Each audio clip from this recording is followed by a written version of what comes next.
और ग्रुप है वो लाहौर ही लगा रही है, हमसे मुशावरत नहीं की गई, लेकिन साथ भी बैठे हमने। तो फंड है केपीके का, वो तालिबान को जा रहा है। नहीं, वो तो लगा एक बात है, जब आवाम मर रही है तो मरती रहे, पार्टी को कंसर्न नहीं, अपने उद्दे लेके बैठ गए होंगे। बिहार उन्होंने कोई एहतजाज जाके की है, वो एहतजाज की कहाल जो उनको उठा लिया, पार्टी का सरबराह जेल में हो, खाना जाया करता था के ऐन के खाले के यही हैं, तोड़ने वालों के साथ भी आप जियाउल भी कहता था मेरी उम्र मेरे सियासी बेटे नवाज शरीफ को लग जाए। इस वक्त मुझे बताया ना इशू क्या है।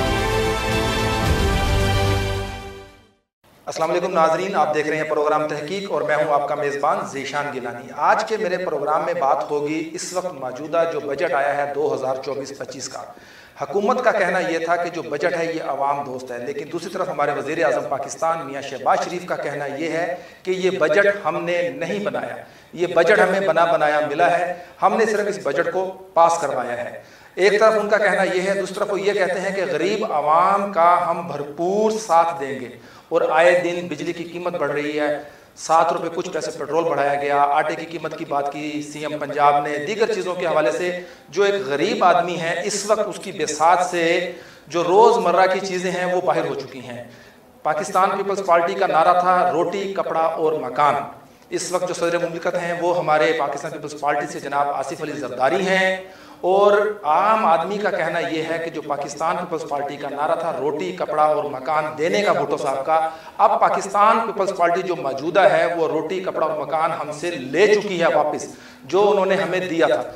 दूसरी तरफ पंजाब गवर्नमेंट ने एक बिल पास किया है सोशल मीडिया को लेके और जर्नलिस्ट को लेके कि जो भी आप फेक न्यूज़ चलाएंगे या किसी की ज़ाती ज़िंदगी के ऊपर बात करेंगे कि उसके ऊपर आप हर जाने का दावा दायर करेंगे और उनको 3 माह के अंदर उसका फैसला होगा और उसको उसकी सज़ा मिलेगी।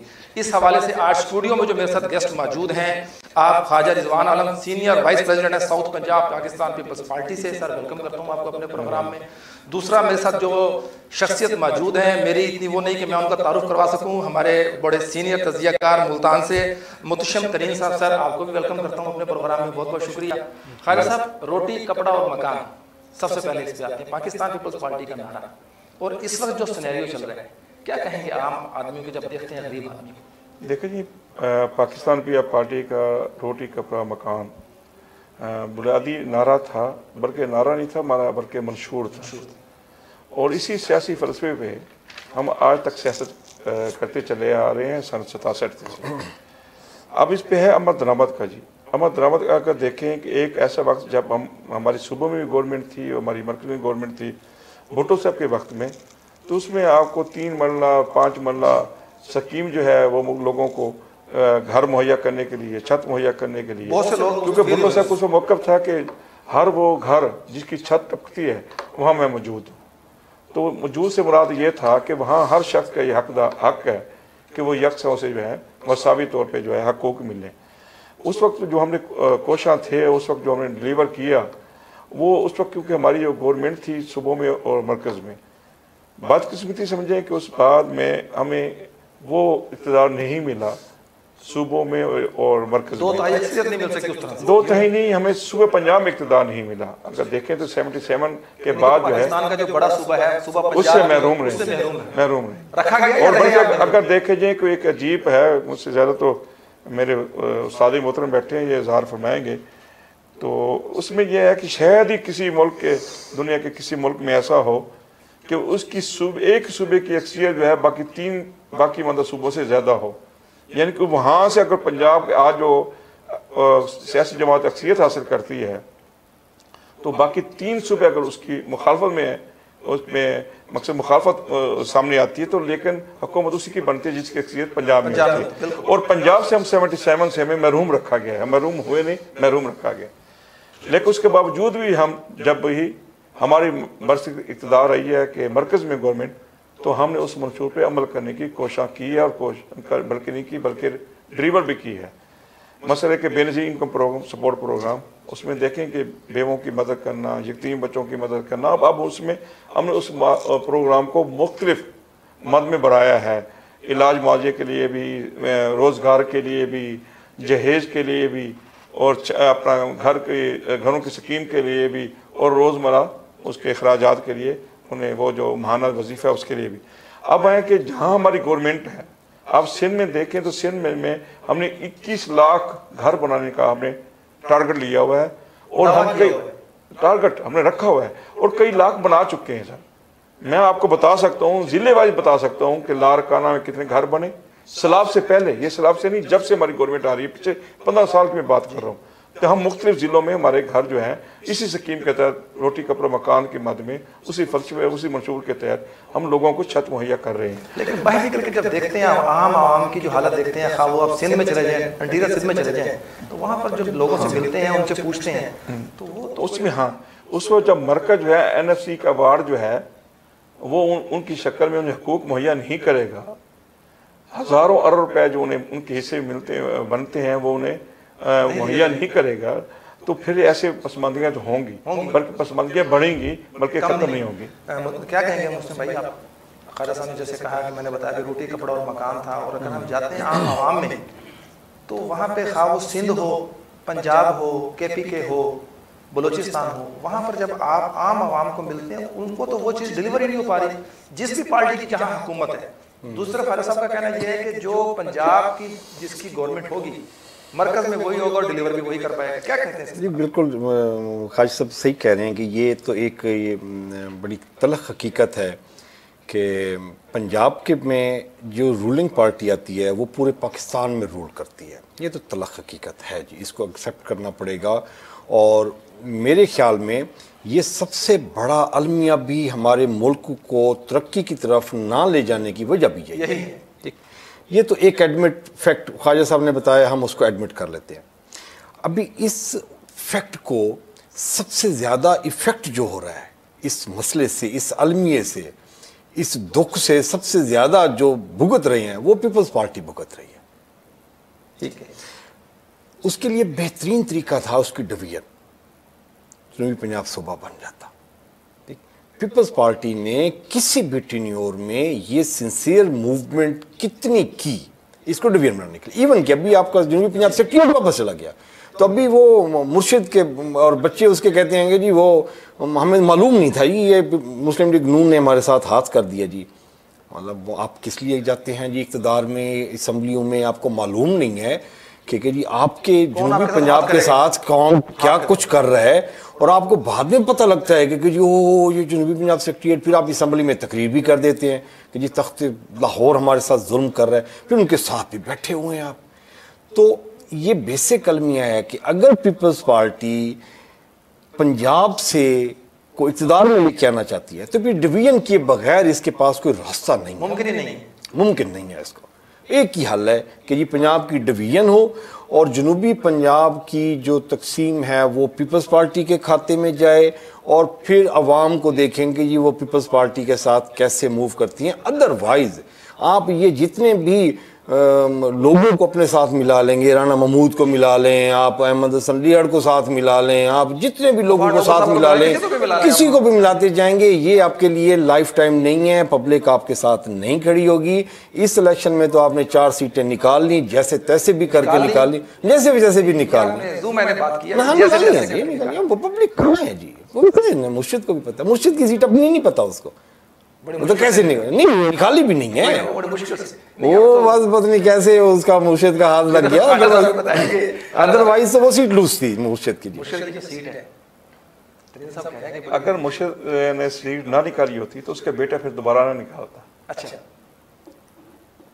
बड़े और वाज़ेह मार्जिन ज़िमनी में तो खाली सब चांसेस बहुत सारे होते हैं। नहीं ऐसे होते हैं सर, बहुत सारे। अगर माजी में देखें तो ऐसे अगर PTI की गवर्नमेंट तो 17 सीटों पे इलेक्शन हुआ तो अपना नून लीग जीती थी, और जब नून लीग बड़े से इक़्तिदार थी तो PTI जीती थी। उनका कहना ये था कि हमने फिर इलेक्शन करवाया। अवामी रद्द-ए-अमल तो आपके जो है वो आता है जी। अगर वो बाकी रहा, आपने सूबे की बात की है, अगर पिया पार्टी सराकी सूबे के साथ मुखलिस नहीं है तो फिर मैं समझता हूँ पाकिस्तान की कोई जो कौमी जमात है वो मुखलिस नहीं है। सर मैं गिलानी साहब नहीं वज़ीर आज़म रहे हैं, तो आप ये देखें उस दौरान जहाँ हमें दो थी अक्सियत थी सेनेट में, हमने वहाँ बिल पास कराया, ये नहीं किसी वहाँ कोई करारदाद पास करी है। और जहाँ अपना आज ही टेबल पे मौजूद है, आज भी टेबल पे ये बिल मौजूद शक्ल में मौजूद है कौमी असम्बली में, और हमने तमाम जमातों का ऑफर किया है कि जो भी बिल की हिमायत करेगा, जो भी हम उसके बल की हिमायत करेंगे, जो भी लेके आएगा। अब पिछले दिन अब सैयद अब्दुल कादिर गिलानी जो पाकिस्तान के मेंबर कौमी असम्बली हैं, उन्हें बजट के मौके पर एक वाजे जो है वो तहकीक की सूबे के क़याम के बारे में, उस पर ज़रताज गुल जो है, जो पार्लिमानी लीडर है तहरीक इंसाफ की, उसने खड़े होकर उनकी हमायत तो की, उन्हें कहा कि अपना उनकी तहकीक की हमायत की, उनके इस मौक़िफ़ की हमायत की, और हाल की अक्सरियत तारें तो बजाई। लेकिन जब वक्त आता है सर, उसमें वोटिंग था, तो उस पर पिया पार्टी अब आपको तनहा पाती है। बाकी यहाँ कौमी इत्तेफाक की राय पैदा करनी हो तो यहाँ तो हमने कौम परस्त के रहनुमाओं को न सिर्फ PM हाउस रखा, बल्कि एक कमेटी बनाई सेनेटर फरतुल्लाह बाबर की सरबराही में, जिसने तमाम मुल्क के कौम परस्त जमातों से उनसे रब्ता किया, कौमी जमातों से रब्ता किया। उसके मुशावरत के बाद हमने सेनेट में जो है ना बिल जो लेके आए थे वो जो पास की है। बाकी हक तलफी तो है सर सियाकी में, ये मौसम साहब ने जो बात की है बिल्कुल सही की है। अगर आप आबादी के लिहाज से देखें, सियाकी खित्ते में जितनी आबादी है उससे कम आबादी सिंध की है, उसका तरक्याती बजट देखे 800 कुछ अरब है। उससे अगर अब से कहीं कम आबादी खैर पख्तूनख्वा की है, वहाँ 400 कुछ अरब रुपए है। आप बलूचिस्तान उससे भी कम है आबादी, उसके देखे कितने हैं। यहाँ तो हमेशा जो है महरूम रखा जाता है, हमेशा जब बजट का कट लगता है यही होती है, कटौती ये माजी में देखें यही होती है। कभी जिला कौंसिल का फंड उठाकर चूनिया टैक्स फ्री जोन पे लगाया जाता है, कभी वो यहाँ का फंड उठाकर मोटरवे पे लगाया जाता है, कभी MDA का फंड उठाकर तरक्याती फंड उठाकर लाहौर के तरक्याती उसमें कामों में लगाया जाता है। हमेशा हक तलफी हमारी हुई है। अच्छा बाकी रहा कि अभी ये इख्तियारात की मुंतकली जब हुई है तो हमने आवाज़ नहीं उठाई। वो बताएं पाकिस्तान पिया पार्टी के अलावा और किस कौमी सियासी जमात ने आवाज़ उठाई है? क्या आया चेयरमैन सेनेट ने यहाँ खड़े होकर उस वक्त प्रेस कॉन्फ्रेंस नहीं की? क्या ये मुतालबा नहीं किया? क्या उसके जो हमारा पाकिस्तान पिया पार्टी का पार्लियामेंट लीडर है सही अली हैदर गिलानी, क्या उसने खड़े होकर इसके खिलाफ एहतजाज नहीं किया? या मूसा और अली मूसा गिलानी और अब्दुल कादिर गिलानी ने इस बात पे एहतजाज नहीं किया? बात तो है कि पाकिस्तान पिया पार्टी के अलावा और तो किसी सदा बुलंद होती नहीं है। और बात यह है कि जब इलेक्शन का मौका आता है तो उस वक्त सियाकी सूबा महाज भी बन जाता है, लोग भी उनके लोलीपॉप में आ जाते हैं। और कभी जब वो अपना ये PTI ने जीतना हो तो भी सियाकी सूबे का नारा लगाती है, और मुस्लिम लीग भी हमनवा नजर आती है। जब मुस्लिम लीग नून इख्तिदार में जाती है तो पिछले दिनों जब इख्तियार की मुंतकिल हो रही थी सेक्रेटरीट की, तो उस वक्त वाज़ेह बयान दिया उसने, मरियम नवाज ने, उसने कहा मैं सियाकी सूबे के हक में नहीं हूँ। अब वो देखें कि बेहिसी तो उन लोगों की है जो नून लीग से वाबस्ता अरकान असम्बली हैं, जो वोट लेके जाते हैं उनके हकूक की बायाबी के लिए वहां जाके नारा लगा के जाते हैं, वहां जाके सबको भूल कर इक़्तिदार की भूल भलियों में आप ये क़यादत की सोच के पीछे चल पड़ते हैं, और बल्कि महरूमी का सबब बनते हैं। कि जब उनकी फंड की कटौती हो, पसमानदगी के बारे में कोई स्कीमें काटी जा रही हों, या मेगा प्रोजेक्ट न दिया जा रहा हो, या फंड की तकसीम हो, या हम सुबह NFC अवार्ड की बात करें उस वक्त उनकी ज़बान पर ताले हों, तो उनके बेसी का किरदार तो उनके सामने आता है जी। असल दुश्मन तो वो लोग हैं जो यहाँ मुंतखब होते हैं इस नारे पर, वहां जाके उनका जो है अब आवाज बुलंद करने के बजाय बल्कि वो अपने तख्त लाहौर की जाके हम सोच के हम नवाब बन जाते हैं। इतने बड़े बड़े नाम मुल्तान से, गिलानी साहब, शाह महमूद कुरैशी, आमिर डोगर, गफार डोगर, राना महमूद हसन सेनेटर, दूसरे दफे सेनेटर बने, अहमद हसन डेढ़, लेकिन उसके बावजूद भी जाकर वहाँ पर जब पहुँचते हैं नेशनल असम्बली में, यहाँ पर जिसको भी देखते हैं हम वो यही नारा लगा रहे होते हैं, जैसे खालिद साहब ने कहा कि सराय की सूबा हम बनाएंगे, उसके लिए आवाज़ उठाएंगे। क्या वजह कि इतने बड़े बड़े नाम हमारे साउथ पंजाब मुल्तान से होने के बावजूद भी, अभी रिसेंट PTI की हुकूमत थी तो एक बहावलपुर का सिर्फ एक MLA हमारे मुल्तान पर भारी था, तारिक बशीर चीमा, ऐसा ही है, और उन्होंने अपनी बात मनवाई। क्या वजह उसकी कि हमारे जो यहाँ के हुक्मरान हैं हमारे इस खिते के मुल्तान के, क्या वजह है कि वो वहाँ जाकर अपनी बात नहीं मनवा सकते? सर बात मनवाने के लिए तो आपकी लीडरशिप लाइन में हो ना जी, लीडरशिप का ऑब्जेक्टिव हो। जब वो वादा कर रहे होते तो लीडरशिप उनके साथ लाइन में नहीं होती। नहीं वो नहीं करते, आवाम को वो झूठा एक लॉलीपॉप दे रहे होते हैं। मैं मानने के लिए तैयार ही नहीं हूँ गिलानी साहब, और ख्वाजा साहब पता नहीं इसके साथ एग्री करें या नहीं करें, मैं मानने के लिए तैयार नहीं हूँ। अगर जरदारी साहब, बिलावल भुट्टो और यूसुफ गिलानी 3 बंदे बैठ के आज डिसीजन कर लें कि हमने सूबा बनाना है और 1 साल के अंदर अंदर सूबा ना बनवा सके, ठीक है, मैं मानने के लिए तैयार नहीं हूँ। जितनी सियासत कर सकते हैं अभी ये 2022 में रिजीम चेंज के बाद जितनी मुस्लिम लीग नून के साथ इन्होंने डीलें की हैं, जितनी डीलें की हैं, उसमें जनूबी पंजाब सूबा है नहीं है, उसमें सेक्रेटेरिएट है नहीं है, तो ये इशू नहीं है ना पीपल पार्टी का। वजह क्या वजह? ख्वाजा साहब तो कह रहे हैं कि हम जब वहाँ खड़े होते हैं तो हमारे साथ सर वजह भी बड़ी सख्त है, बताएं ना ताकि ख्वाजा साहब उसका जवाब दे सकें। वजह यही है सर कि जी अगर आप पाकिस्तान में जनूबी पंजाब सूबा बन गया, पंजाब की डिवीजन हो गई, फिर सूबे बनने रुकने नहीं है। अच्छा, फिर हज़ारा भी बनेगा, फिर पुठवार भी बनेगा, फिर सिंध भी डिवाइड होगा, फिर रुक जाएगा। सिंध को डिवाइड होने से रोक नहीं सकते आप। जब 3 सूबे बन गए, हज़ारा भी बन गया, जनूबी पंजाब भी बन गया, पुठवार भी बन गया, फिर आप सिंध को कैसे रोक सकते हैं कि सिंध के सूबे ना बने? तो ये बेसिक इश्यूज हैं, इस पे ये कभी भी नहीं चाहेगी पीपल्स पार्टी कि जी जनूबी पंजाब सूबा बने। हाँ वो कहते हैं, तकरीरें करते हैं।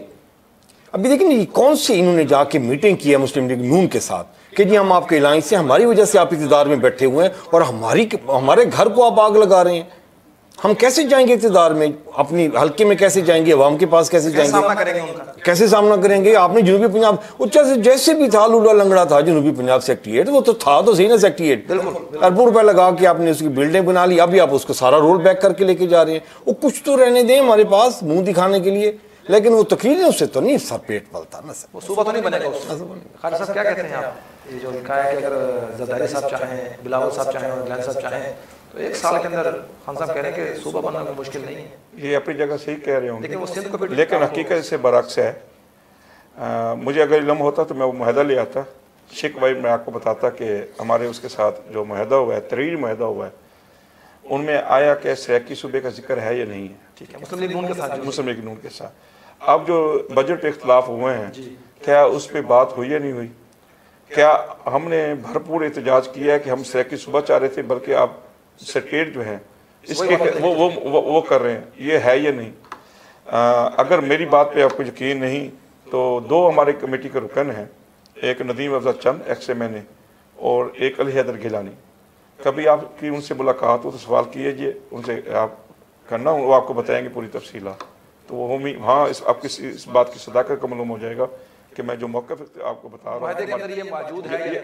ये जो रिसेंटली 2024 में जो मुआहदा हुआ उसमें उनका क्या हुआ है कि हम सराकी सूबे के लिए हमारी मूवमेंट का नून लीग साथ देगी, क्योंकि ये अगर मैं दावे से कह रहा हूँ सर, आप मालूम कर लेना। अगर मुझे पता होता तो मैं आपको आपके वो में दिखाता। दूसरी बात ये है कि तरीन साहब कि आपके भी इल्म में है कि कौन बनना चाह रहा कि सराकी सूबा बने।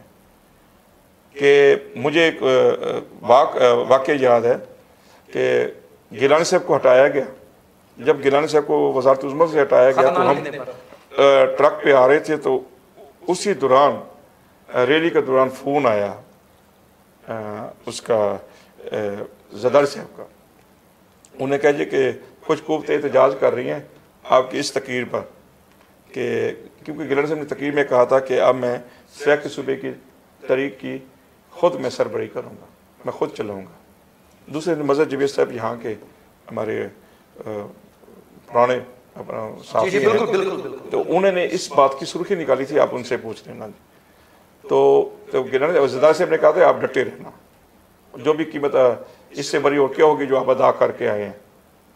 तो एक तो ये है। दूसरी बात अगर आप देखें तो जो कुव्वतें नहीं चाहती, वो कुव्वतें जब इंतखाबी नतायज को तकसीम करती हैं, वो तकसीम भी ऐसी करती हैं कि नहीं, वो तकसीम ऐसी करती हैं कि सराकी सूबे की मुखालफत हो, यानी कि एक सराकी सूबा महाज कहता है कि सूबा बनाया जाए, जम होता है तरीक़े इंसाफ में, तरीक़े इंसाफ वादा करती है कि वज़ीर आज़म बनने के 100 दिन बाद जो है सूबे का क़याम का अमल का ऐलान होगा, बाकायदा अमल किया जाएगा, इसमें जो वादा कर रहे हैं। और उसके साथ ही जब इंतखाबी नतीजा पूरे साउथ पंजाब में से 46 सीटों में उन्हें अक्सियत दी जाती है, सराकी सूबा महाज बना के, अमलन तो उनकी होती हैं 8-9, लेकिन जब 23 बना देते हैं, फिर आज़ाद मिला के 28 तक ले जाते हैं, तो उस जो एक मखसूस इलाका है जहाँ से आवाज़ उठती है कि सराकी सूबे के ख़िलाफ़ जो बहाल और सूबा बहाली की बात करते हैं, वहाँ अक्सियत जो है वो नून लीग को दे दी जाती है, भावल नगर में और बहालपुर में। और जिसका आप जिक्र फरमा रहे हैं, फिर वहाँ से आवाज़ उठती है तारिक बशीर चीमे की सरबराही में, बिल्कुल, कि हम मर जाएंगे जिस तरह के सूबा नहीं बन जाएंगे। ये तलख हक़ैक़ है। अगर इसमें जाएँ तो जो लोग नहीं चाहते और जिन लोगों के कहने पर सियासी लोग अपने किरदार अदा करते हैं वो वाजे हो चुका है। बाकी आपने कहा कि यहाँ सराकी सूबे के हवाले से लोग आवाज़ नहीं उठाते और साउथ पंजाब में बड़े बड़े नामवर लोग मौजूद हैं। नामों के बड़े लोग ज़रूर हैं लेकिन सियासी तौर पर किरदार के हवाले से बहुत छोटे हैं। वो सिर्फ जब जाते हैं ना यहाँ से वो सिर्फ अपने हल्के के बन जाते हैं, नुमाइंदगी करते हैं, वही फंड तक, उनके हकूक़ के लिए नहीं, उनके महरूमे के लिए नहीं, उनके रोज़गार के लिए नहीं, अपने रोज़गार के लिए, अपने ही रोज़गार के लिए उस जो नारा जो वादा जो करके जाते हैं वो सब भूल जाते हैं। और ये सराकी जो खिता है इसमें हम सब, मैं अगर एज ए सियासी कारकुन बात करूँ तो सिर्फ हम मार इसी वजह से खा रहे हैं सर। इस वजह से मार खा रहे हैं कि जब पार्टी क़यादत पीछे ऐसे लोगों को, चाहे हमारी हो किसी और को, मुड़ के देखती है तो कुछ बड़े लोग नज़र नहीं आते, वहाँ से गायब नज़र आते हैं, क्योंकि उन्हें पता होता है कि हम कहाँ से लोगों से किस तरीके से हम जीत के हैं, किन के मरहूने मिन्नत है और किन के इशारों पे चलना है। जैसे सेनेट के इलेक्शन होते हैं अच्छा, और वहाँ पर जो अब आप देखें सर, इसमें ये देखें कि आप देखें कि पाकिस्तान पीपल्स पार्टी ने ही अगर मुखलिस होती तो सबसे पहले वो वहद कौमी जमात है जिसने अपना जो तंजीमी यूनिट जो है साउथ पंजाब का बनाया था। और यहाँ की महरूम ख़त्म करने के लिए अगर हम माजी से अब तक के देखें कि लार काने के बाद दूसरा इक़्तिदार जो हमने अगर दिया तो साउथ पंजाब को दिया। मकसद है कि अगर यहाँ वज़ीर आज़म बनता है ज़ुल्फ़िकार भुट्टो मुल्तान से जीत कर, तो स्पीकर बनता है सैयद फ़ारूक अली खान। अगर बीबी बनती है बेनज़ीर भुट्टो वज़ीर आज़म तो स्पीकर बनता है मुल्तान से यूसुफ गिलानी। ठीक है जी। अगर 18वीं तरमीम का सदर बनता है तो इस खित्ते से फ़ारूक लगारी बनता है। अगर फिर 18वीं तरमीम के खात्मे के बाद वज़ीर आज़म बनता है या उस वज़ारत उज़्मा के दौर में 18वीं तरमीम से 73 के ऐन बहाल होता है, पावरफुल दोबारा वज़ीर आज़म बनता है तो वही मुल्तान को होता है। अगर देखा जाए तो चेयरमैन सेनेट बनता है तो वो भी सराकी पंजाब से। अगर गवर्नर देखें, अब वज़ीर आला देखें, हमने इख्तियारात की। हाँ, ये ज़रूर है कि यहाँ को जो असर हुकूमतें हुकूमत करती हैं वो उन्हें हमें हुक्मरानी तो ज़रूर दी लेकिन हुकूमत नहीं दी, इख्तियारात नहीं दी ना, हुकूमत नहीं दी ना जी, हुकूमत नहीं दी, हुकूमत नहीं दी। हुकूमत उन लोगों को दी है जो अपने मखसूस इलाके तक महदूद हैं, जो जीटी रोड की पार्टियाँ कहलाती हैं। अगर कल वो नून लीग थी तो आज वो पीटीआई है और पीटीआई ने उनसे वही कोच छीनी है। लेकिन जो हक की बात करता है, जो मस्बत अंदाज में सियासत करती है, जो मस्बत इशू पे सियासत करती है, वो पाकिस्तान पीपल्स पार्टी है। नाज़रीन, जैसा कि अभी आगे स्टूडियो में मौजूद हैं ख्वाजा रिजवान आज़म साहब और मुहतशम भाई, उनसे हमारी बात हो रही थी। यहाँ पर वक्त हुआ है ब्रेक का। ब्रेक के बाद वापस आएंगे और जानने की कोशिश करेंगे कि अभी जो पंजाब गवर्नमेंट ने बिल पास किया है मीडिया हाउसेस को लेकर और सोशल मीडिया के हवाले से, उस हवाले से पाकिस्तान पीपल्स पार्टी का मौक़िफ़ ये है कि हमसे इस बिल के ऊपर मुशावरत नहीं की गई। ख्वाजा साहब से इसके ऊपर भी जानेंगे और फिर उसके बाद हम पूछेंगे मुहतशम भाई से कि क्या एक तरफ जब इक़्तिदार नहीं होता तो यही हुक्मरान आकर मीडिया हाउसेस में आकर कहते हैं बरमला कि इस तरह के जो हैं वो कानून साजी नहीं होनी चाहिए, और जब इक़्तिदार में आते हैं तो वही कानून लागू करते हैं। मुख्तसर ब्रेक और वापस आते हैं। वेलकम बैक नाजरीन। ब्रेक पे जाने से पहले जैसे हमारी बात हुई ख्वाजा साहब से, मुहतशम भाई ये बताइएगा, मरियम बीबी वज़ीर आला पंजाब इक़्तिदार में आने से पहले आती हैं हम जैसे दोस्तों के पास और आके कहती हैं कि अगर मीडिया की ज़ुबान बंद करनी हो तो उसके लिए कानून साजी की जाती है, जैसे कि पीटीआई के दौर में करना चाह रहे थे लेकिन नहीं हो सकी। और अब जैसे ही खुद इक़्तिदार में आते हैं और आते साथ ही रातों रात उसका बिल पास कर दिया जाता है। और दूसरी तरफ पाकिस्तान पीपल्स पार्टी का मौक़िफ़ ये कि हमसे मुशावरत नहीं की गई, हम इसमें साथ नहीं हैं उनके। ऐसा कैसे मुमकिन हो सकता है? ऐसा मुमकिन हुआ है ना जी, ऐसे मुमकिन हुआ है। जनूबी पंजाब सेक्रेटेरिएट में भी वो ये कहते हैं कि हमसे नहीं पूछा गया और वो मुस्लिम लीग नून ने सारा कुछ कर दिया, फिर भी साथ बैठे हैं, गिले भी कर रहे हैं, तकरीरें भी कर रहे हैं, तख्ते पंजाब भी अजाब है लेकिन साथ भी बैठे हैं, हमने साथ भी देना है। क्या वजह, क्या मजबूरी है ऐसी उनकी? चले नून लीग की तो समझ आती है लेकिन पीपल्स पार्टी बैक जो कर रही है। सिंध इंपॉर्टेंट है, सिर्फ सिंध को बचाने के लिए। आप देखें, आप कैसे सिंध को आप लूज कर जाने दे सकते हैं जहां आप हुकूमत बना रहे हैं? हर बंदे ने अपनी एक पॉकेट की हुई है ना जी। मुस्लिम लीग नून को कहेंगे, वो कहते सिंध, वो कहते भाड़ में जाए, वो कहते केपी के भाड़ में जाए, बलूचिस्तान भाड़ में जाए। पंजाब नहीं देना मैंने, पंजाब मेरा घर है भाई। पंजाब में भी अपर पंजाब और लाहौर, अभी भी आप देखें ना करोड़ों अरबों रुपए वो लाहौर ही लगा रही है ना मीरम में भी। बिल्कुल ऐसे ही। तो इसी तरह पीपल्स पार्टी से पीटीआई का इशू है, वो कहते केपी के नहीं देना मैंने, केपी के मेरे पास है। तो इन्होंने पॉकेट्स अपनी संभाली हुई हैं, मर्जी से अभी पॉकेट बचा रहे हैं। उनको कह जी फेडरल आपने लेना ले लें, केपीके में हमें कोई सीट नहीं देनी, नहीं दें, पर पंजाब सिंध में हमें सारा देंगे, अब हमें पूरा सिंध चाहिए। अभी कैसे एमक्यूएम की सीटें मिल गई जी इतनी सारी, वो मतलब पता ही नहीं है उनको, कहीं रेट ही नहीं है, सीटें मिल गई। अभी फिर पार्टी उनको कह रही है कि ये अजाब है हमारे गले में डाल रही है, कॉम्प्रोमाइज करके बैठे हैं। अब ये जो कानून साजी की गई है खबरों के हवाले से, फेक न्यूज़ के हवाले का नाम देकर, पगड़ियाँ उछालने के हवाले से, क्या कहते हैं ये कोई अच्छा इसके से गिलानी साहब दो इश्यूज हैं जी। मैं पर्सनली अगर आप मुझसे एडमायर डिस्कस करेंगे ना जी, तो इसमें अगर तो नीयत ठीक हो ना जी, जो इक़्तिदार में बैठे हुए तबका है, नीयत ठीक हो तो फिर ये कानून वैलिड है, ठीक है। मसला ये है कि हमारी नीयतें ख़राब है। आप जब अपोजिशन में होते हैं तो आपको सारे 2 नंबर धंधे करने पड़ते हैं, आपको गलत इल्ज़ाम भी लगाने पड़ते हैं, आपको अपने अवाम को भी साथ मिलाना पड़ता है, सारी करनी पड़ती हैं कि ये इक़्तिदार में जो बैठे हुए हैं ये गंदे हैं जी, ये करप्ट है। उसके लिए फिर आपको हर हथकंडे इस्तेमाल करने पड़ते हैं। उस वक्त ये सारे चीज़ें जो होती हैं ना, ये राइट है। जब आप इक़्तिदार में आ जाते हैं तो फिर आप कहते हैं कि जी हमारे गंदे कपड़े बाहर क्यों दिखाता है कोई बंदा, लिहाजा उसको हमने रोकना है। तो यही मुस्लिम लीग नून और यही पीपल्स पार्टी जो इस कानून के हक में है, पास करवा रही हैं, पास हो भी गया हुआ है, लागू हो गया, तो अगले टेन्योर में ये फिर इस कानून की जद में यही आएंगे, क्योंकि उस वक्त जो इक़्तिदार में होगा नीयत उसकी भी ठीक नहीं होगी। बिल्कुल। असल में हमारा अलमिया ये है यानी सब कि मैं एक दफ़ा इक़्तिदार में आया हूँ ना जी, मैंने धक्का नहीं खाया तो समझ में आती है बात कि जी मुझे पता नहीं है कि जी मैं धक्का नहीं खाया, मैं गिरा नहीं हूँ, मेरा घुटना नहीं टूटा, और मुझे पता नहीं है कि मुझे तकलीफ़ कितनी होती है। मैं गिर चुका हूँ, मेरा घुटना टूट चुका हुआ है, मुझे पता है कितनी तकलीफ़ होती है।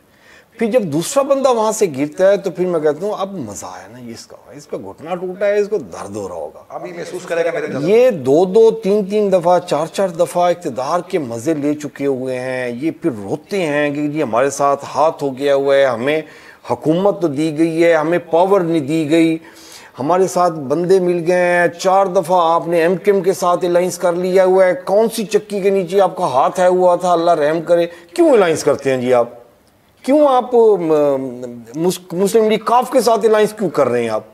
नजरियाती सियासत किधर गई जी आपकी? मतलब आप हर किसी के साथ पीपल्स पार्टी अलाइंस कर सकती है, काफ लीग के साथ नहीं कर सकती। उसने भी ये किया, वो डाकू भी उसके साथ बैठ। जब आप कंप्रोमाइजेस की सियासत कहेंगे फिर क्लेम भी करते हैं कि जी हम अवाम की आवाज़ उठाते हैं, फिर ये दो गलत चीज़ें हैं। कंप्रोमाइज़ क्यों कर रहे हैं आप? मतलब जमात इस्लामी के साथ आपने वो लोकल बॉडीज के इलेक्शन में वो आपके साथ मुकाबले में आई, आप उसके साथ भी कंप्रोमाइज़ करने के लिए तैयार हो गए। आप एमकेएम के साथ कंप्रोमाइज़ कर रहे हैं, आप मुस्लिम लीग नून के साथ कंप्रोमाइज़ कर, क्या कुछ नहीं किया। आप इक़्तिदार की सियासत से हटते हैं तो फिर आपको ये सारे जो 2 नंबर धंधे करने पड़ते हैं अपोजिशन में रह के, फिर ये सारे आपको नेक पाक हो के आप जब इक़्तिदार में आते हैं आप कहते हैं कि ये सारे बंदे सीधे हो जाएं और तीर की तरह करें, जो भी ऐसी कोई खबर करेगा उसको उल्टा लटका देंगे आप। अलमिया ये है कि हमारी नीयतें ख़राब है। जो भी इक़्तिदार में नीयतें ठीक कर ले तो बहुत सारे मामला हमारे बेहतर हो सकते हैं। सर जी, बजट 2024-25 एक तरफ कहा जाता है कि बजट आवाम के लिए बनाया गया, आवाम दोस्त, दूसरी तरफ हमारे मुल्क के वज़ीर आज़म आकर कहते हैं कि बजट हमने नहीं बनाया, हमें बना बनाया मिला है, हमने सिर्फ उसको पास करवाया है।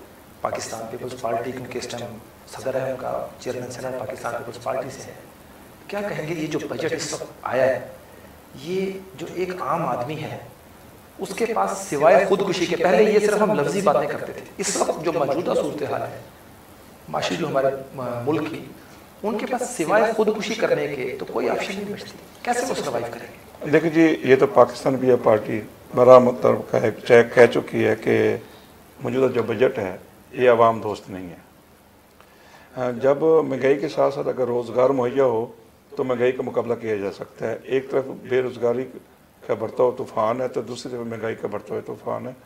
तो आवाम जो है आने वाले दिनों में मज़ीद जो है तंग दस्ती का शिकार होगी और परेशानी में मुब्तला होगी। और इसी को पेश नज़र पाकिस्तान पीपल्स पार्टी के जहन में कोई तजवीज़ थी उनके पास थी जो हम देना चाह रहे थे कि भाई अगर हुकूमत हमसे मुज़ाकरात करेगी, हम उसके इत्तेहादी हैं, तो हम उन्हें कोई अवामी सहूलियात के लिए, अवामी रिलीफ के लिए इस जो है मौजूदा दौर में तो बजट में हम कुछ उन्हें तजवीज़ दें ताकि जो है आवाम को कोई ठंडा थोड़ा सा हवा का झोंका मिल सके। और जो आप बात करें कि वज़ीर-ए-आज़म जो है कि उसने कहा कि हमें बना बनाया मिला, ये भी कहने में मजबूर पाकिस्तान पीपल पार्टी ने किया। तब पीपल पार्टी ने उनसे शिकवा किया कि आपने हमसे मशवरा क्यों नहीं किया जब बनाने आपका कहना है कि पूरे बजट में पाकिस्तान पीपल्स पार्टी से आपकी जो मुस्लिम लीग नून से आपकी है पार्टनरशिप, उन्होंने आपसे बिल्कुल भी ये तो वाज़ेह हो चुकी है सर। ये तो एक मरतबा नहीं कई मरतबा हमारी क़यादत कह चुकी। कल भी हमारी क़यादत ने वहाँ चेयरमैन बिलावल भुट्टो साहब ने प्रेस कॉन्फ्रेंस में कहा है, उधर पेशावर उन्होंने और भी बात की है ना बिलावल साहब ने, उन्होंने कहा कि जो फंड है केपीके का वो तालिबान को जा रहा है। नहीं, वो तो लगा एक बात है। जब आप इसमें बजट की बात करें, उन्होंने कहा बजट में नहीं की, अगर बजट में हम लोगों से मशावरत की होती तो बेहतर बजट दिया जा सकता था। हम तवक्को करते हैं कि अगली मरतबा हमसे जो वादे के मुताबिक मशावरत जरूर करेंगे। अच्छा, अब बात यह है कि वो शहबाज शरीफ से वाली, तो शहबाज शरीफ ने फिर हमें यह जवाब दिया कि हम तब आपसे मशावरत करते जब हम बजट हमने बनाया होता, हमें बनाया मिला है। ये उन्होंने इकरार किया और इकरार करने पे हमने मजबूर किया। ऐसी कौन सी मजबूरी थी पाकिस्तान पीपल्स पार्टी की कि वो इक़्तिदार लेते, सदर का ओहदा लेते, चेयरमैन सेनेट का लेते, जब आप जानते हैं कि मुल्क इस बहरान से गुजर रहा है, आम आवाम जो है वो महंगाई की चक्की में, जो पहले आपकी 16 माह की हुकूमत रही उसकी जो कारकर्दगी है वो भी आपके सामने है। मुस्लिम लीग नून ने और आपने बाकी 13 जमातों ने मिलकर जो गवर्नमेंट की 16 माह की, अब उसमें जो अब ये 2024-25 का बजट दिया, ये तो बिल्कुल वो कैसे आप आगे आवाम में कैसे जाएंगे? देखिए, बात यह है कि पहले तो यह है कि हम कोई खुशी से इत्तेहाद में नहीं गए, हमने जुमहूरियत बचाने के लिए इन लोगों से इत्तेहाद किया, कुर्बानी दी है। वो इसलिए अगर आप देखें ये बात वाज़ेह हो चुकी है कि हमने सबसे पहले तरीके इंसाफ से रब्ता किया है और हमारे वफद गए थे, नज़ीर चंद वगैरह ने रब्ता किया है, ये बात मंजर आम पे आ चुकी है। उन्होंने इनकार किया इमरान खान ने कि हमारे साथ बैठने के लिए। हम ये नहीं कि हम उन्होंने कह रहे कि आप हमें सपोर्ट करें कि हम वज़ारत उज़्मा हम हासिल करना चाहते हैं। वज़ारत उज़्मा की ऑफर भी हमने उन्हें दी थी।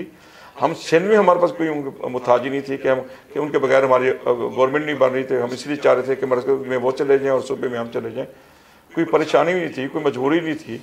हमने उन्हें कहा कि क्योंकि हमने और आपने जिस मौक़ा पर या जिस नारों पर, जिस वादों पर, जिस मंशूर पर नहीं वोट लिए हैं आवाम से, हम आपके ज़्यादा करीब हैं, आप हमसे हमारे ज़्यादा करीब हैं बनिस्बत किसी और जमात के, तो हम मिल के जो है ना वो हुकूमत साजी करते हैं। उनके इनकार पर एक डेडलॉक हो गया था एक हुकूमत के। अगर फ़र्क है, हुकूमत अगर तश्कील न होती, अगर हम उनका साथ न देते तो क्या होता? आप बताएं, जुमहूरियत डिरेल होती ना जी। हाँ, मुझे बताएं फिर क्या होता है, बताइए इसका बस हाल बताएं। मैं बताता हूँ। देखें जी, ये जो पहले तो मैं बजट पे कमेंट्स कर रहा हूँ, बजट पे क्योंकि इन्होंने काफ़ी डिटेल में किया।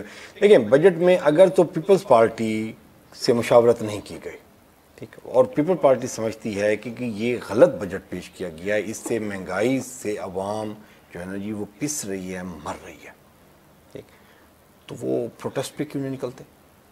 पीटीआई के दौर में तो वो बिलावल साहब निकल पड़े थे वहाँ से कराची से, महंगाई हो गई है, आवाम मर रही है। अब आवाम नहीं मर रही, अब इक़्तिदार में बैठे हुए हैं, सदर बनवा दिया है, उसके बाद चेयरमैन सेनेट बनवा दिया हुआ है, पंजाब का गवर्नर बनवा दिया हुआ है, ये मुआहदे हो गए। अब भी आवाम मर रही है तो मरती रहे, पार्टी को कंसर्न नहीं, अपने उहदे लेके बैठ गए हुए, तो क्यों नहीं निकल रहे अवाम जब वो बजट गलत है? ये बताएं जी, ये पार्टी तो फिर भी वहाँ अपना तकरीरों में भी उसने इजहार किया है, सब तनकीद भी की है, कटौतियों वाली अपना तकरीरें पेश की हैं, तरीके भी पेश की हैं।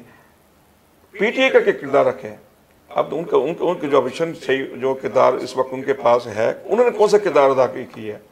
क्या आया उसमें असम्बली में उनका वो किरदार अदा किया है जो माजी में अपोजिशन करती रही है सिवाय कागज फाड़ने के?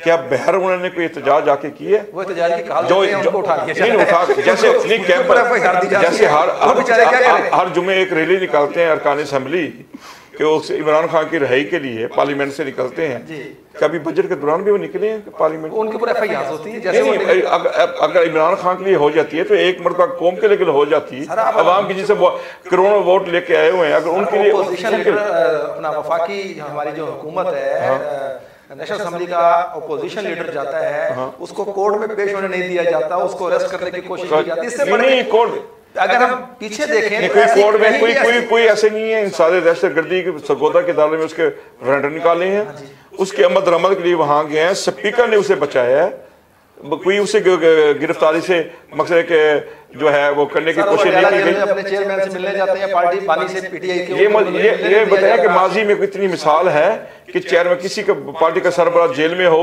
और वहां जाके रोजाना जो है अपना वफूद जाके मिलते हो, वहाँ पार्टी के इजलास होते हो, 6 से 7 कमरे का एक एनेक्सी बना के दी जाती हो और उसके 60 लाख रुपए जो है 3 माह में उसमें खर्च होते हो, देसी घी पे और देसी मुर्गों पे, बाकी लवाजमात पे एक्सरसाइज की मशीनें उन्हें मुहैया की जाती हैं। नहीं, कल तक वो कहते थे मैं टीवी उतरवा दूंगा, आज जो है वो सहूलतें मांगते हैं बल्कि सहूलतें उन्हें दी जा रही हैं और पार्टी के बाकायदा इजलास होते हैं, वहां पर प्रेस टॉक होती है सर, किसी और की सहूलतें हैं, वीडियो लिंक पे उनकी हाजिरी होती है, वहाँ तकरीर फरमाते हैं सुप्रीम कोर्ट। हमने कहा कि वीडियो लिंक पे आप लें, ठीक है ना जी, मुझे बताया ना ये सहूलतें अपने माजी में क्या पाकिस्तान में किसी पूरी दुनिया में देखें। एक मिनट, जस्टिस तारिक जहांगीर का वो फैसला कि सिर्फ आपकी हदूद तक नहीं, वो उन्हें बुरी जमानत दे रहे हैं कि पूरे पाकिस्तान की बुरी जमानत है, एंड मेरी इस जमानत के बाद जो भी केसेस होंगे उसकी भी पेश की जमानत है, ठीक है जी। कभी ये भी चीफ जस्टिस के बारे में के अल्फाज किसी और लीडर के बारे में सुने हैं कि चीफ जस्टिस उमर अता बंदियाल साहब कहें कि आप जो रेस्ट हाउस में दोस्तों से गपशप लगाएं, हमें लिस्ट मुहैया करें, आपको खाना भी मुहैया किया जाएगा और सुबह आपकी बेल भी हो जाएगी और उसके बाद आप रहा भी हो जाएंगे। भाई जो ये तरह है ना सर, क्या इस टाइम जो खान साहब को सहूलियत मिल रही हैं, क्या उनको वो सहूलियत नहीं मिली? तो देखें, ये अगेन इनकी नीयतें ख़राब हैं, ठीक। अभी असम्बली में तकरीर कर रहा था पीटीआई का एक बंदा और उसने कहा कि जी शहबाज शरीफ ने कहा कि जी हमने जेलें भुगती हैं, तो वो पीटीआई का बंदा कह रहा था कि जी अब हमारी हुकूमत आई ना तो हम आपको जेल में डालेंगे और आपको बताएंगे जेल कैसी होती है। जुनैद अकबर ने कहा है, ठीक हो गया। अभी जो कुछ पीपल्स पार्टी के साथ हुआ है, जो कुछ नून लीग के साथ हुआ है, इन दोनों ने सबक नहीं सीखा। पीटीआई के साथ अब जो कुछ हो रहा है, दुआ मांगे कि वो सबक सीख ले।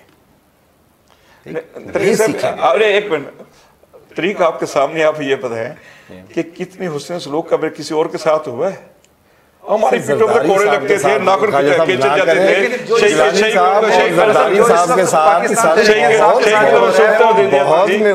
ईद वाले दिन उसकी बहन को उठा लिया जाता है बी फरियाद तार परोसो पॉलीक्लिनिक जाके हॉस्पिटल से। मकसद बड़ी तलक हकीकत है। मैं यही तो कह रहा हूँ कि जी वो नहीं सबक सीखा ना। अभी अगर देखिए आपके साथ ज्यादती हुई, आपका जुडिशियल सिस्टम ने आपके साथ ज्यादती की, आपकी 18 से 13 तक हुकूमत थी, आपने जुडिशियल सिस्टम ठीक किया? नहीं किया। हमने हमारे वक्त में एक सियासी कैदी भी नहीं था। बात सियासी कैदी होता ना, जुडिशियल सिस्टम को ठीक किया, अगर उसके साथ ऐसे इससे बेहतर कैदी को आपने केस नहीं किया, इसका मतलब ये नहीं है आपने पुलिस को ठीक नहीं किया, आपने जुडिशियल सिस्टम को ठीक नहीं किया। इमरान खान का भी यही था कि मैं पुलिस को डिप्यूटिसाइज करूंगा, उसने नहीं किया। अब वही पुलिस उसके घर घुस रही है, कुट रही है लोगों को।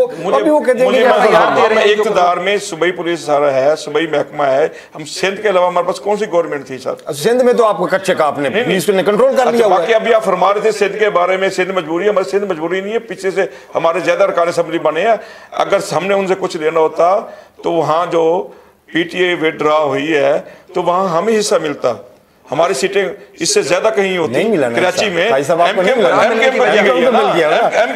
अगर थोड़ा सा हमारे मुखालिफ करिए सर, आपके मुखालिफ हमारे साथ थोड़ा सा रवैया चेंज करें। किससे? जो भाई लोग हैं, आप जो थोड़ा सा रवैया चेंज करें, फिर आप देखेंगे आपकी एमपीए की सीटें किधर जाती हैं, वो आपके पास जाती हैं, जो एमकेएम के पास जाती हैं। आप फरमा रहे थे जो तकसीम करने वाले हैं, जो देने वाले हैं, वो देने वालों ने हमें तो कटौती की। हमारा सिर्फ पीटीआई के नहीं बल्कि हमारी सीटें उठा के एमकेएम को दे दी। और आपके ये भी आपने देखा होगा कि अभी जो रिजल्ट सामने नहीं आया था कि मुस्तफा कमाल ने आके पहले बता दिया था हमारी 15 से 18 सीटें मैं यही कह रहा हूँ ना। देखिए उनके एनए की सीटें दी हैं, ये कैसे मुमकिन है गिलानी साहब कि जी आप एक जमात, पॉलिटिकल जमात कराची में 18 सीटें निकाल रही है और एमपी नहीं है उसके। एमपी हैं सर ना होने के बराबर। नहीं एमपी हैं आप कराची, हैदराबाद और बाकी सर आप देखें उसी एमएनए की तादाद की शक्ल में जैसे हैं उनकी बढ़ती है उनके पास। वो ठीक है आपकी बात, लेकिन आप देखें जो रेशो जाना चाहिए था वो आपका क्या ख्याल है कि जी आप जो कह रहे हैं कि जी आपकी सीटें एमकेएम को दे दी गई हैं, तो वो सूबे की सीटें नहीं दे सकते? सूबे की दी है सर, आप देखें ना, अगर सर आप फिक्र देखें 36 से ज्यादा सीटें हैं उनके सर, ज्यादा हैं वो 100 भी हो सकती है, 100 भी हो सकती है ना। 100 कैसे हो सकते हैं? जहां उनके एमएनए ना बनाओ तो एमपी कैसे जीत सकते हैं? ये तो हमारे साथ होता है ना जी। आप यानी कि 3 एमएनए बनते हैं हमारे मुजफ्फरनगर में सर, ये जरूर हमारे साथ ऐसे ही खाजा साहब बन सकते हैं कि इधर गिलानी अब्दुल कादिर हार गया और अली हैदर जीत गया, एमपी जीत गया, एमएनए हार गया है। सर मैं दूसरी बात बताता हूं, हमारे 4 एमएनए बनते हैं 2018 में, एक राजापुर अशरफ, 3 मुजफ्फरनगर से रजा रब्बानी खार, मारशाद सियाल और आपका जी नवाब इफ्तिखार खान। 4 एमएनए की सीटों में से एक एमपी नहीं जीता जी। अब फिर हमारे 2 एमएनए बने हैं, उधर से अपना राजापुर अशरफ, इधर से नवाब इफ्तिखार, नीचे एमपी नहीं है। पंजाब में तो हमारे साथ ऐसा सलूक किया जा रहा है। नहीं सर, ओहो पंजाब में तो हमें रोका जा रहा है सर। आप मिसाल दे दें कि माजी में कभी ऐसा हुआ है कि 4 एमएनए बने हों किसी जमात के और नीचे एक एमपी ना बनाओ? पीपल्स पार्टी आइन की खालिक जमात है, ठीक, और बहुत बड़ा क्रेडिट है उसके पास कि जी ये आइन की खालिक जमात है, और बड़े अरसे तक बीबी शहीद की ज़िंदगी तक बड़ा सख्त पहरा देती रही है कि जी आइन आइन आइन। और अनफॉर्चुनेटली वही पीपल्स पार्टी जब आइन पामाल हो रहा था 2022 में, पंजाब और केपीके की असम्बली डिज़ोल्व होने के बाद आइन के तहत उसमें 90 दिन में इलेक्शन होने चाहिए थे, पीपल्स पार्टी ने नहीं करवाने दिए। सिंध हाउस में मंडियां लगाई गई, नूर आलम, राजा परवेज अशरफ और बहुत सारे बंदों को दिला गया। पीपल्स पार्टी ने तकरीर तक नहीं की। अभी तो कह रही है ना कि जी ये मीडिया का बिल आ गया है, जनूबी पंजाब सेक्रेटरीट भी खाजा साहब कह रहे हैं कि जी पीटीआई ने क्या किया है, हमारे बंदे फिर भी तकरीरें तो कर ही रहे हैं ना जी। सर हमने एहतजाज किया है, हमने कहा कि 4.5 अरब रुपए जो कि डेवलपमेंट पे खर्च हुए हैं यहाँ सेक्रेटरीट बनाने पे, टोटल अगर देखा जाए 7 अरब के लगभग खर्च हुआ है। यहाँ जो मुख्तलिफ क्रय पे इमारतें ली गई थी जब से मुंतकिल हुए हैं सेक्रेटरीट, और गाड़ी में गाड़ी ली थी कि भी यहाँ के 7 अरब रुपया यहाँ की आवाम का खून की चूसने की शक्ल में क्यों लिए गए हैं कि जब उन्हें आपने रिलीफ नहीं देना था, यहाँ से आप फिर सेक्रेटरी यहाँ से उठा के फिर इख्तियारात के साथ मुंतकिल करना था, लाहौर मुंतकिल करना था, और सिर्फ यहाँ पोस्ट ऑफिस के तौर पर एक स्पेशल सेक्रेटरी बिठाना था, तो हमारे साथ ये मजाक क्यों किया गया? बात यह है कि जिन लोगों ने यहाँ पीटीआई हमारे साथ खड़ी क्यों नहीं होती? जब हम तकरीर करते हैं, जब आलम अब्दुल कादिर गिलानी बोलता है या अली मूसा गिलानी बात करता है या राजा पुरेशा बात करता है या अली हैदर गिलानी बात करता है, पीछे पीटीआई क्यों नहीं खड़ी होती हमारे साथ? जब हमारे साथ ये नून लीग का बंदा हमारे साथ क्यों नहीं खड़ा होता? अगर आप कहते हैं सर कि आप ये कहते हैं कि ऐन के खालिक यही हैं कि ऐन को बहाली कराने की क्रेडिट भी तो हमें दें। 124 अरकान असेंबली आपने किए, हमने 2/3 अक्सियत आइन के खालिक भी हैं, आइन बहाल भी किया और आइन को तोड़ने वालों के साथ भी आप सर खाल बहाल किया। उसके साथ आए तो वो है ना जी, मकसद कमरों में आए तो वो लोग हैं ना जी, हम तो नहीं गए। वो हैं जो कल ऐन जो तोड़ते थे, जिन्होंने 18वीं तरमीम की थी, आज 18वीं तरमीम के खात्मे के लिए हमारे साथ खड़े हुए हैं। कल वो हमारा कहते थे सियासी जो है वो वालिद जो है वो ज़ियाउल-हक है, और ज़ियाउल-हक भी कहता था मेरी उम्र मेरे सियासी बेटे नवाज शरीफ को लग जाए। उसी का नाम जब हम कदगन जब लगवाने लगे, जब हम उसका नाम कलदम कराया गया ऐन के जहाँ आया है उसकी शिकों में, तो उस वक्त वो नवाज शरीफ वगैरह हमारे साथ ही खड़े थे। ये क्रेडिट तो हमें देना जी, हम लोगों का हमने खड़ा किया जमहूरियत की पासबानी के सफर में अपने साथ हम नवाब बनाया, कारवान का हिस्सा बनाया। के वाला दाग नहीं पीपल पार्टी नहीं धो सकती। कौन वाला? पंजाब और केपीके में 90 दिन में इलेक्शन ना करें, वो हमने तो नहीं कराने थे सर, जिन्होंने कराना था वहाँ उनकी हमने हमारे बस में तो नहीं था सर, हमारी बस में नहीं, हमारी बस में तो नहीं था। मुझे बताएं उसमें कौन सा हम वज़ीर आज़म बन रहे थे, ये बताएं। नहीं बन रहे थे, हाँ, लेकिन जो आइन का जो एक तरीकाकार है हाँ, उसको मुझे वहाँ बताएं हम क्या करते हैं, वहाँ क्या आईनी या हम कानूनी हम क्या किरदार अदा कर सकते? ये सियासी किरदार हमारा क्या होता था? क्या हो सकता था मुझे बताएं। खाजा साहब, अगर 5 रुपए पेट्रोल की प्राइस इमरान खान बढ़ाता है, बिलावल साहब कराची से सर आजकल सर आप पढ़े इंटरव्यू देखें फवाद चौधरी के, वो बता रहे हैं क्या वो किसी ने असेंबलियां तुरवाई, किसी ने इलेक्शन नहीं होने दिए, वो पीटीआई में से लोग बता रहे हैं, वो पीटीआई के लोग बता रहे हैं कि शाहमद कुरैशी साहब का किरदार क्या था असेंबली तुरवाने में, परवेज इलाही का क्या था, परवेज खट्टक का क्या था, आज वो बता रहे हैं। सर कहानियां सारी खोल के सामने आ रही है सर। आइन ये देखिए, आइन कहता है कि जी असेंबली वजीर आला तोड़ता है और 90 दिन में इलेक्शन होने चाहिए। तो ये इलेक्शन किसने कराने हैं? क्या पीआर पार्टी ने करानी है?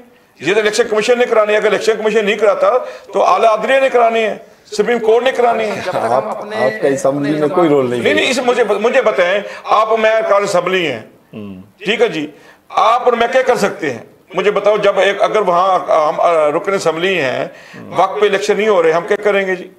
कौन से इलेक्शन के इनकाद में हमारा क्या किरदार हो सकता है जी?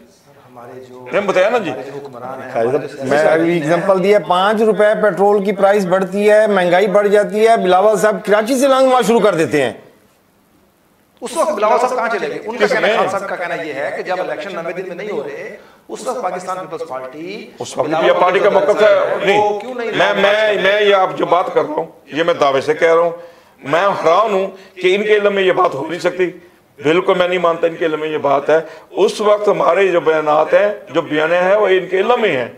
हम हमारे इसी जिसके आप चेयरमैन बिलावल भुट्टो साहब की बात कर रहे हैं, इनका एक नहीं मरतबा नहीं, कई मरतबा बयान सामने आया कि वक्त पे इलेक्शन होने चाहिए, वक्त पे इलेक्शन होने चाहिए।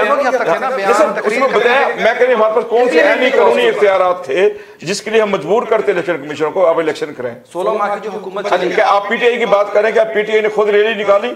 क्या हम अगर रैली निकालते हम इस इंतजाम में शामिल होते? क्या उन्होंने मुतालबा किया? पीटीआई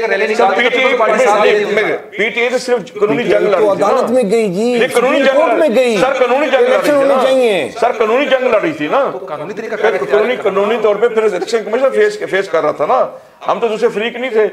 खालिद साहब, गिलानी साहब चेयरमैन सेनेट, माशाल्लाह चारों बेटे भी, मुल्तान में कोई मेगा प्रोजेक्ट जाते जाते हमारे नाज़रीन को कोई मेगा प्रोजेक्ट लेकर आ रहे हैं? देखिए, ये गिलानी साहब का एक ख्वाब है, बल्कि उन्होंने बड़ी कोशिश की थी। मुझे याद है जब वज़ीर आज़म थे तो वो इसे जो है ना बिग सिटी बनवाने के लिए ऐलान को, क्योंकि सुबह गवर्नमेंट ऐलान करती है। मुझे अच्छी तरह याद है वज़ीर आज़म थे तो उन्हें पता लगा कि शहबाज शरीफ जो उस वक्त वज़ीर आज़म थे बहालपुर आए हुए हैं, वो मुल्तान उतरने के बजाय पहले बहालपुर गए, बहालपुर नवाज शरीफ को साथ लेके आए, यहाँ आके ऐलान करवाया। ऐलान तो उनके कहने पे कर दिया लेकिन नोटिफाई नहीं किया। अब उनका ये दरीना ख्वाब है कि मैं जो है मुल्तान को बिग सिटी का नोटिफिकेशन भी मेरी ख्वाहिश है कि मैं इस पर वो कराऊँ, और पहली प्रेस कमेटी ने इसका जिक्र फरमाया। और दूसरा जैसे कैडेट कॉलेज है, ये दूसरा इसके अलावा रिंग रोड है जो नामुकम्मल पर है, रिंग रोड के लिए वो उन्हें कहा जी इसी में कोशिश रहूँगा।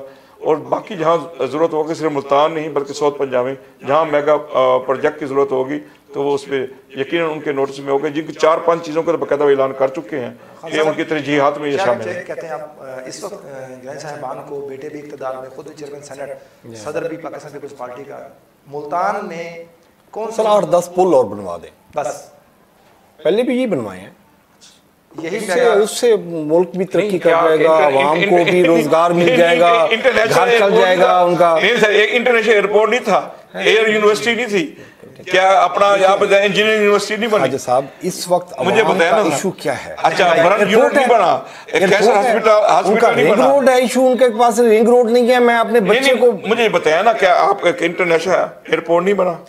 मुझे बताएं जनाब, इंजीनियरिंग यूनिवर्सिटी, एयर यूनिवर्सिटी, उसके बाद जो है यूनिट, उसके बाद कैंसर का hospital. Engineering university Nawaz Sharif के नाम से है, ज़राई यूनिवर्सिटी नवाज शरीफ के नाम से है, इधर कार्डियोलॉजी जो बना हुआ है वो परवेज़ के नाम से है।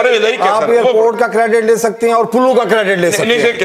आपको इंडस्ट्रियल जोन बनाना चाहिए हजूर साहब, आपको जनूबी पंजाब में किसी एक जगह बर्न यूनिट, ये सारा हमारे बने हुए हैं सर। बर्न यूनिट तो सर को किसी और का सारा हमारा इफ्तिताह हुआ है, सारा हमारा इफ्तिताह हुआ है। कैंसर यूनिवर्सिटी पे, कैंसर हॉस्पिटल भी हमने इफ्तिताह किया है। वो नवाज शरीफ की गवर्नमेंट थी, लेकिन नवाज शरीफ ने कहा था ये क्रेडिट आपको जाता है। उस वक्त अपना गवर्नर थे रफीक रजवाना साहब, वो घर से आके प्रोटोकॉल्स में लेके गए थे गिलानी साहब को। ऐसे एयरपोर्ट पर जब इफ्तिताह नवाज शरीफ ने किया था, साथ खड़े होकर इफ्तिताह कराया था सर। जो अब हकैक को सब वो तो ना कहना देखिए पाकिस्तान का इस वक्त इशू जो है ना जी वो रोजगार है, महंगाई है, मोटरवे इशू नहीं है। मोटरवे की वजह से बंदे अपने बच्चों को बेच रहे हैं, उसमें खुदकुशियां कर रहे हैं। उसमें गिलानी साहब मोटरवे नहीं हमारे मुल्क में, हम खुदकुशियां कर रहे हैं। गिलानी साहब की वजारत उज़्मा के वक्त से ये मौक़िफ़ है कि सूबाई सतह पर NFC अवार्ड होना चाहिए। जब ये होगा तो फिर आबादी के लिहाज से हर आदमी को अपना हिस्सा मिलेगा। हमारी महरूमियत का, पसमानदगी का खात्मा होगा। तो उसमें कोई अगर प्रोजेक्ट ऐसा होगा, मरहूम में अगर पसमानदगी के खात्मे की बात इस खित्ते की अगर जिससे गिलानी नहीं करता तो नहीं, और कोई भी नहीं कोई करता है तो आप मुझे बताएं। यहाँ और भी बड़े बड़े लोग रहे हैं, बड़े बड़े मसलों पर रहे हैं, कभी किसी ने कोई किरदार अदा किया हो। अब जिस तरक्याती कामों की हम बात कर रहे हैं कि इनके अलावा चलो बता दें माजी में कोई यहाँ से बड़े बड़े लोग हुक्मरान रहे हैं, किसी ने एक मेगा प्रोजेक्ट दिया हो, एक दिया हो। खैर साहब, सबसे पहली बात तो ये कि जो हमारे MNA और MPA साहिबान है, खा वो किसी भी पार्टी से हों, सबसे पहले उनका काम है कानून साजी करना। उनका काम ना तो गलियाँ, रोड, थाना, कचहरी की सियासत करना। हमारी बदकिस्मती कह रहे हैं 75 साल से हमारा अलमिया ये है कि हमारे जो सियासतदान हैं वो किसी पार्टी से भी हों। अभी खान साहब ने कहा भी जैसे पीपल्स पार्टी का दावा था कि पुलिस को जो है हम सियासत से दूर करेंगे, लेकिन वो भी ये काम नहीं कर सकते। इसी तरह चाहे पाकिस्तान पीपल्स पार्टी हो, मुस्लिम लीग नून हो या कोई भी जमात हो, हमारी बदकिस्मती कह रहे हैं कि हम पर वो मुसल्लत रहे 2-2, 4-4 दफा, लेकिन वो उन्होंने सियासत की, वो थाना कचहरी की, उन्होंने गलियों की, गटरों की, नालियों की सियासत की, उन्होंने कोई कानून साजी नहीं की, उन्होंने बैठ के वहाँ पे गरीब आवाम के बारे में बात नहीं की। उनको कोई ऐसे, हम कहते हैं मोटरवे गरीब आदमी का नहीं है, जरूरत नहीं है, उसके बच्चे भूख से मर रहे हैं, उसको रोजगार चाहिए, उसको आटा सस्ता चाहिए, चीनी सस्ती चाहिए। लेकिन हमारे जो सियासतदान है वो बार बार एक ही बात करते हैं। जैसे अभी हमने कहा भी अलहदा सूबा, सबसे पहले हमें चाहिए कि हम महंगाई पे कंट्रोल करें। खान साहब, किस हद तक आप मेरी बात से इत्तेफाक करते हैं कि सबसे रोजगार गरीब आवाम, गरीब के बच्चों के लिए रोजगार हो, ताकि वो एक अच्छे अंदाज में हक हलाल की रोजी कमा के अपने बच्चों को रिज़्क खिला सके। लेकिन हम अपनी लड़ाई में लगे हुए हैं, हम अपने इक़्तिदार की लड़ाई झगड़ों में लगे हुए हैं, और गरीब जो आवाम है वो पिसती जा रही है दिन ब दिन। नाज़रीन, यहाँ पर प्रोग्राम का वक्त ख़त्म हो जाता है। मेरे साथ आज स्टूडियो में मौजूद थे ख्वाजा रिजवान आलम पाकिस्तान पीपल्स पार्टी से, मुतशिम भाई के साथ मौजूद थे सिंध तज्ज़ियाकार हैं मुल्तान से। हमें अब सोचना पड़ेगा, हमारे जो हुक्मरान हैं, हमारे जो पार्टीज चेयरमैन हैं, उनको ये सोचना पड़ेगा कि इस वक्त अगर आपने अब भी गरीब आवाम के बारे में ना सोचा, मैंने पिछले इलेक्शन में भी ये बात की थी अपने प्रोग्राम में, और उसका नतीजा इस दफ़ा हमारे जो हुक्मरान हैं उनको देखना पड़ा कि अगर आपने डिलीवर अब भी ना किया तो आप अपने हलके में वोट लेने नहीं जा सकेंगे। मैंने पिछले प्रोग्राम में भी कहा, किसी का गिरेबान पकड़ा गया, किसी पर गंदे अंडे मारे गए, किसी को गाड़ी से निकाल के मारा गया। अगर अभी भी आपने कानून साजी ना की, गरीब आवाम के लिए आपने महंगाई कम ना की, तो जब भी इलेक्शन हो, ये हुकूमत 5 साल पूरी करे, हमारी दुआ है। अगर ये इससे पहले इलेक्शन होते हैं तो खा वो पाकिस्तान पीपल्स पार्टी हो, पाकिस्तान तहरीक इंसाफ हो, मुस्लिम लीग नून हो, जमात इस्लामी हो, इससे बदतर हाल उनको आवाम में जाने से मिलेगा। क्योंकि हमारे हुक्मरानों ने ये देख लिया कि आवाम को शऊर आ चुका है और वो जानते हैं कि हमने अपना वोट कैसे इस्तेमाल करना है। खुदारा इस चीज़ पे जोर दें, और जो गरीब आवाम है हमारी, उनके बारे में सोचें, उनके बच्चों के बारे में सोचें। नए मेहमानों के साथ बहुत जल्द दोबारा मुलाकात होगी। तब तक अपने मेज़बान ज़ीशान गिलानी को इजाज़त दीजिए। अल्लाह ने के बाद।